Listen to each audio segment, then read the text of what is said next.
Hello and welcome to Devil's Advocate. Now that the Supreme Court has asked the government on what basis it proposes reservations for OBCs in higher education, I want to ask the government precisely what explanation will it give. That's the key question that I shall put today to one of the ministers concerned with the issue, Finance Minister P Chidambaram. Finance Minister, the protesting students who met you some 10 or 12 days ago said that you're an ardent advocate for the cause of reservations in higher education for OBCs. Is that a correct description of your position? Those adjectives are theirs. I support reservation. So you think that reservations is the right thing? No. Among all the instruments available to us for affirmative action, the one that has proved most effective is reservation. Well, explain to me. Many people would say that there's no doubt that steps need to be taken to help the OBCs get greater access to higher education. Why do you believe reservations is the right way of doing it? Experience tells us that. What experience? The experience of southern states. What is the experience of southern states? Spell it out. Let me tell you. It all began in the state of Mysore almost 75 years ago. In Tamil Nadu, we've had reservations now for over 60 years. Andhra, Kerala have all had reservations for over 50 years. And have they succeeded? Yes. Wait, let me explain. They have. Undoubtedly they have. Once you get a set of parents from the backward communities who are educated, with degrees, with graduation, with post-graduation, then you find the second generation child is able to compete more effectively with children of families who've had, say, 200 years of an unbroken tradition of learning. So you're saying that reservations in South India have improved the quality of education for everyone? Undoubtedly. Then let me put you the opposite of that, because it's widely believed that what you're saying is an illusion. All the centers of excellence which create the reputation for South India that you're referring to, I'm talking about the Shankar Nethralaya, the National Law College, IIT Madras, the Indian Institute of Science, Manipal, the Vellore Medical College, none of them have reservations for OBCs. And as the sociologist Dipankar Gupta has pointed out, in every single one of these, the vast majority of faculty are non-OBC. They come from outside Tamil Nadu and they were not part of the Tamil Nadu education system. Okay. So clearly, if they are good, it's because they escaped from reservations, not because of it. For every institution that you have given, I can give you an institution where there is reservation. There's reservation in Anna University. There's reservation in the Bharatidasan Institute. There is reservation in the medical colleges of Tamil Nadu. There is reservation in a number of educational Interesting, institutions. you should mention the medical colleges of Tamil Nadu, because again, as the Dipankar Gupta shows, the one thing that reservations for OBCs has done in the South is to proliferate the number of minority institutions that is. And the example I want to give you is in fact of medical colleges. Of the 120 minority medical colleges in India, 74 or 61% are in the 4 southern states and Pondicherry. Clearly, that's good. That is a sign that in fact people are seeking alternatives to reservation as a way of escaping what reservations have done. You are drawing the wrong conclusions from the right facts. I'm not drawing the conclusions. Dipankar Gupta, one of the biggest top sociologists, is drawing the conclusions. Listen, Mr. Dipankar Gupta can have an opinion. You can have an opinion, but you must listen to the other opinion. So just be a little patient. Now, what happened in Tamil Nadu? It started with government medical colleges. When government medical colleges had reservation and the demand was great and the government was not willing to start medical colleges, so it is in Karnataka, so in Andhra, then the private sector started medical colleges, and initially it started with Christian institutions. When Christian institutions were started, then the Muslims started their own institutions. And now you even have Telugu language institutions. Not unless I complete an answer, Karan. Otherwise, I can interrupt your question. Go ahead. Then the Hindus have started institutions. There's nothing wrong with that. Nothing wrong with private sector starting institutions. The point is... But you misunderstood my question. I'm not saying there's anything wrong with the private sector starting institutions. I'm saying, in fact, the reason they are starting institutions is because the quality of education in government institutions, because of reservations, has collapsed. That's not correct. The best medical education in Tamil Nadu is still given by the government medical colleges. There are just, I think, 1, maybe 2 private medical colleges in Tamil Nadu, and today Chennai is an admittedly an excellence center for Mr. medical Chidambaram, you're care. sitting in front of me advocating that in fact reservations have improved the quality of education in Tamil Nadu. The truth is that you yourself didn't go to an institution where there are reservations for OBCs. You went to Loyola College where there are no reservations for OBCs, and then you went to Harvard. Your son went to Don Bosco School, you got your facts Texas University and Cambridge University. You got your facts wrong. Where I went to Presidency College, which has reservation. For your MA. No, At wait a which minute. point in Wait a time minute. affiliation to college is unimportant. Wait a minute. Your facts are wrong, and if you don't let an answer be completed, we'll have to terminate this interview.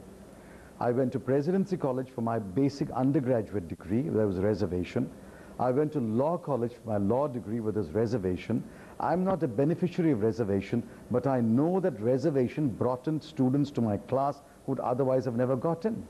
Mr. Chidambaram, your son went to Don Bosco School where there is no reservation. Correct. He then went to the University of Texas where there is no reservation. He then went to Cambridge University. Correct. If you are such a believer in reservations, My son would have never got the benefit of reservation anyway. did you not send your son abroad deliberately because you knew that the standard of education at Tamil Nadu had collapsed? No, not at all, not at all. I'm a beneficiary of the educational system in Tamil Nadu, and I'm proud about the educational system in Tamil Nadu. It can be better, that's a different matter. All right. Neither my son nor I are a beneficiary of reservation. You're saying that in fact the real track record and experience that establishes that reservations is good for education comes from the southern states. Let's accept it. No, it's not only southern states.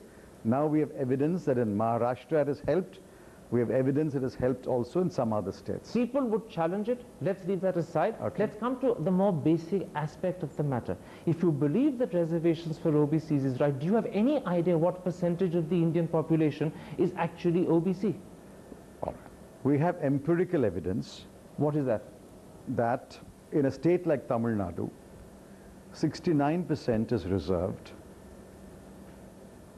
69% is reserved today. That's the reservation. That's not necessarily Just a moment. correlating That to is the because percentage of the it does, population. because in the state we have had the, first we had the Satyanathan Commission, we have had the Ambasankar Commission, which have done as best as they can an enumeration of the backward caste But in then Tamil if you're Nadu. going by the 69% figure, in fact the situation is even more confused than I thought, because I was going to say to you that the three disputed figures that we have nationally are Mandal at 52%, the NSSO at 32.1% and the National Family Health Survey 29.8%. Now you're adding to that a 69% figure. Clearly the range goes from 29.8 to 69. We don't know. You ask for empirical evidence and you don't have the patience to wait for the answer. Tamil Nadu, we've had the Satyanathan Commission, the Ambasankar Commission, and nobody has challenged that count so far in Tamil Nadu. It may be true of Tamil Nadu. What about nationwide? Just a moment, just a moment. Just calm down a bit. In Andhra, they've had counts. In Karnataka, they've had counts. In Kerala, they've had counts. At the national level, and the people of Tamil Nadu, Andhra, Kerala have not challenged those counts. At the national level, you're right. The only count we've had is Mandal, which is seriously questioned. We've had the National Sample Survey. The point is, when the Mandal was implemented in government jobs, Supreme Court upheld reservation of 27%. But what the Supreme Court didn't comment upon, and that's the very issue they've raised now in the latest question put to you, is what's the basis The government of will this? answer it. Well, what answer will the government Wait give? a minute. I am not preparing the answer. The concerned department will prepare an answer. But is it such a secret that it needs preparation? Do you have Of to course, dig they'll up have- files to do it? No, you'll have to gather all the material But available. this is very interesting. You've already decided that you want 20% reservation for OBCs, I'm sure the but you material is don't know there. on what basis you want it. Now you have to Please go listen back to and me. discover the basis. Listen to me. We are not discovering the basis. You're concocting it. No, we are not either. Then what do you want to do? Have you finished your question? Okay, now you have to wait for an answer.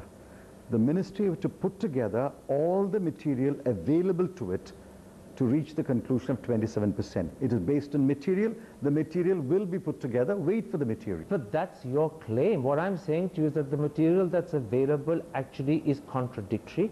The range which it covers goes from 29.8% to the 69% that you quoted. Or at best, all you can do is to draw an average from it. Clearly, you do not know what percentage of India's OBC, which is why when the Supreme Court asked you for the basis, you're deeply embarrassed. No, I'm not embarrassed at all. You're completely wrong.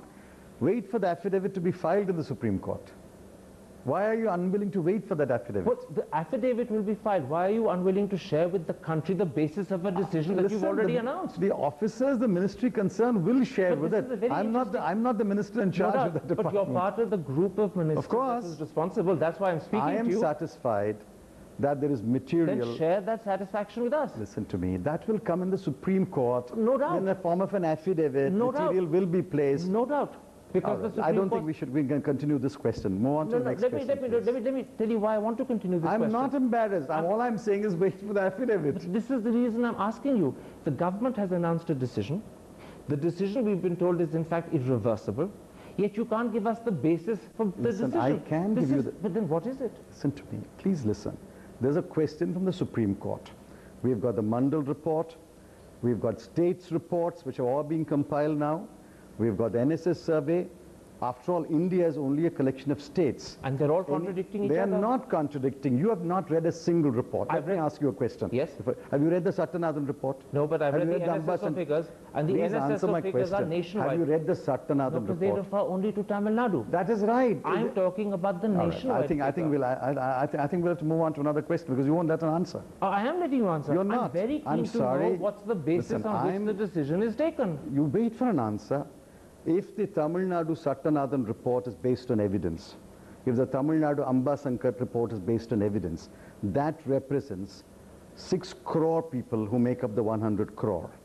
Similarly, the Andhra reports, the Kerala reports, the Karnataka report, and any other report that will be available in every other state, all that material will be put together, the Mandal will be referred to, the NSS survey will be referred to, and a proper affidavit will be filed. Obviously, I can't give all that material in an interview lasting 10 minutes. There's something else that also emerges from this. If you're saying that all that material will be put together, clearly it hasn't been put together as yet. Wrong again.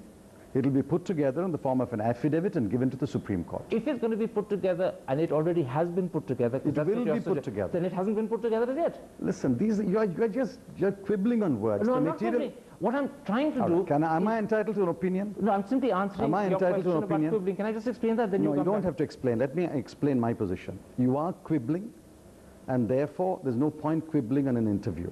The material will be put together. The material is available. When a Supreme Court asks a question, the department can, suppose the Supreme Court asks, what have you done about a particular tax matter? I know the answer, but we'll have to put together the material in the form of an affidavit. Except this is not a tax matter. This is an issue that affects the future of people in India. Everything affects the future of India. It's an issue that has become contentious. It's an issue that's been challenged. When the government is asked, what's the basis on which you've announced 27% reservation in higher education for the OBC? It's an amazing thing to say. The government will answer in due course. The government needs to give an answer today. The government does not have to answer you in an interview, my dear friend. No, it's not me. It's the people of India. Government will answer in the proper forum. No doubt. Parliament, in the Supreme Court, not in an interview conducted by you. But you can't tell the people of India today. I've told you the material. Shall I say it in Tamil for a change? No, don't say it in Tamil. I've given you the material, the state government's report. Let me repeat it once again for you. And I think we'll have to move on to the next question. If you don't have a next question, it's a different matter. I do have a next question. There's the state government's reports, several reports done by state governments, count of backward castes, the Mandal report, the NSS report, and any other surveys, that is for you, that is your judgment. We don't believe it's contradictory. It's a fact. If it's a fact, then why are you asking me the question? Because I'm trying to prove through this that you don't have a basis for the decision. Go ahead and prove it if it satisfies you. That is based on prejudice or it's based on politicking. Sorry, I don't agree with you. If the people of India listening to this interview come to the conclusion that it doesn't appear to them that the government has an explanation, what would you say? The people of India are not people entirely of your thinking. The people of India consists of scheduled castes, scheduled tribes, backward castes. They could be equally doubtful. They will be quite happy to know the large amount of material is available in every state. Large amount of material is available to support the argument. All right. That a significant proportion of seats must be reserved for the OBC. All right. It sounds to me at any rate as if what you're saying is give us time, we'll come up with an explanation. Sorry. We can't give it today, but in eight weeks we will. All right. That's your conclusion. Let me conclude the way I summarize it. My conclusion is there is ample material. You are simply refusing to see the material. You expect an answer in an interview. The answer will not be given to you in an interview. The answer will be given in a proper affidavit supported by proper documentation and not before in 8 the weeks. Supreme Court. All right, and that's in your Parliament. answer. Let's take a break. Let's come back and talk about the other demand raised by the students. They want a review of the way reservations have effectively worked for the last 51 years. Is the government willing, or is the government not inclined to say yes? We'll be back in a moment's time. See you after the break.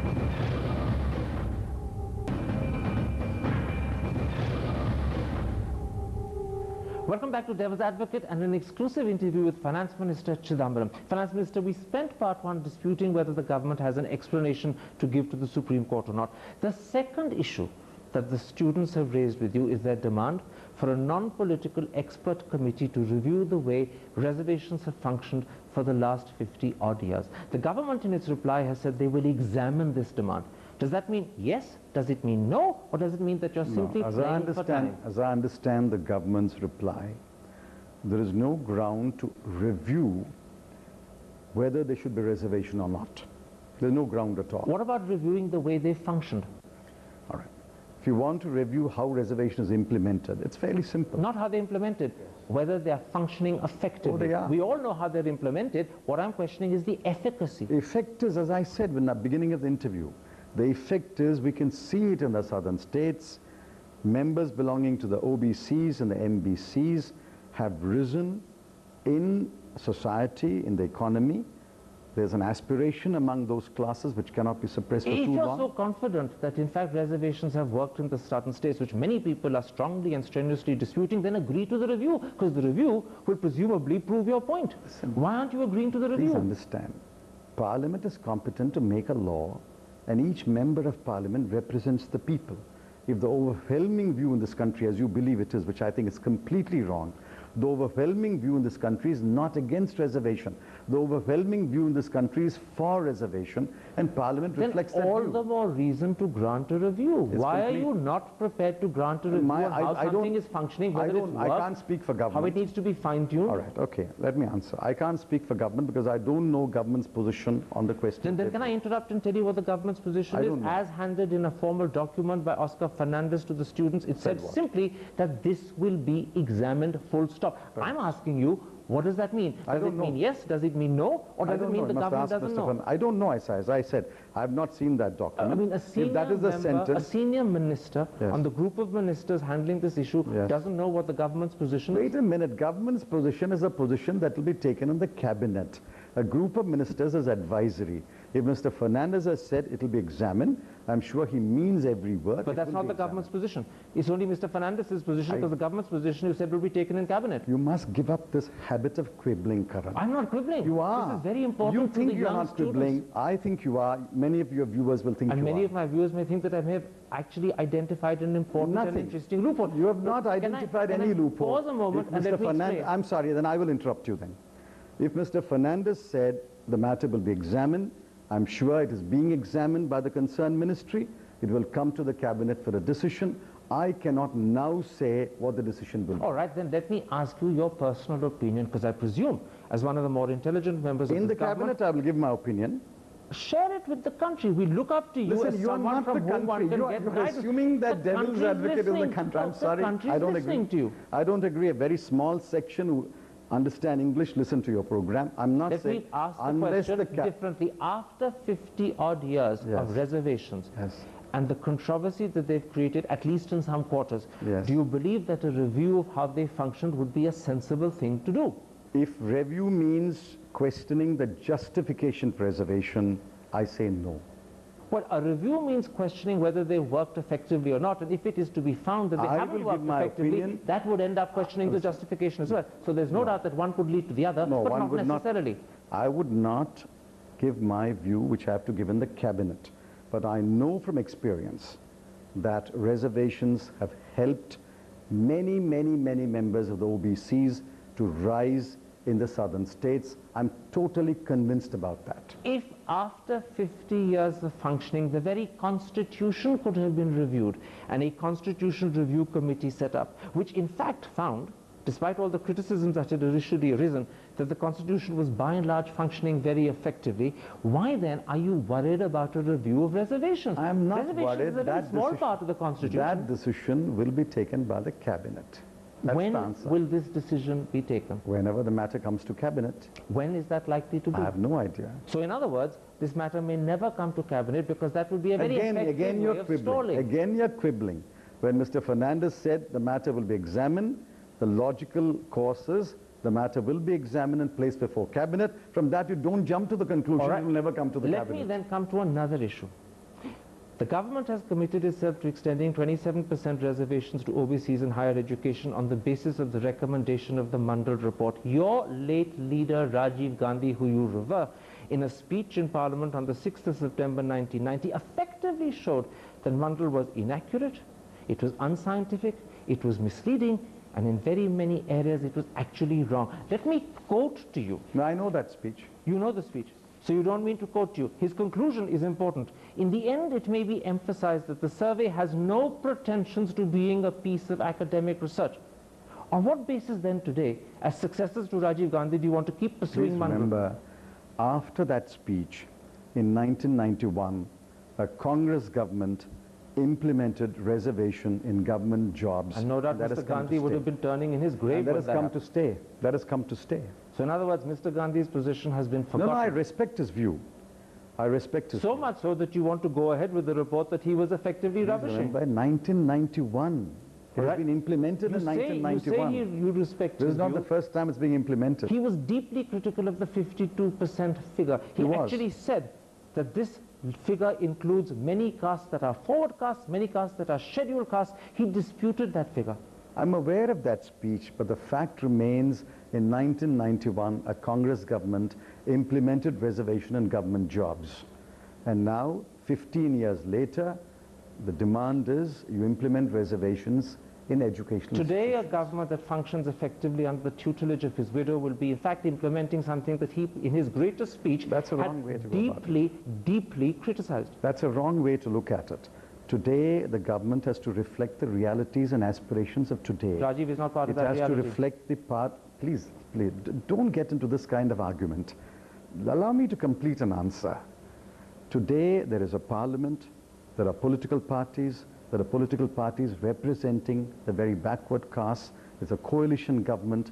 MPs reflect, I believe, the aspirations of their constituents.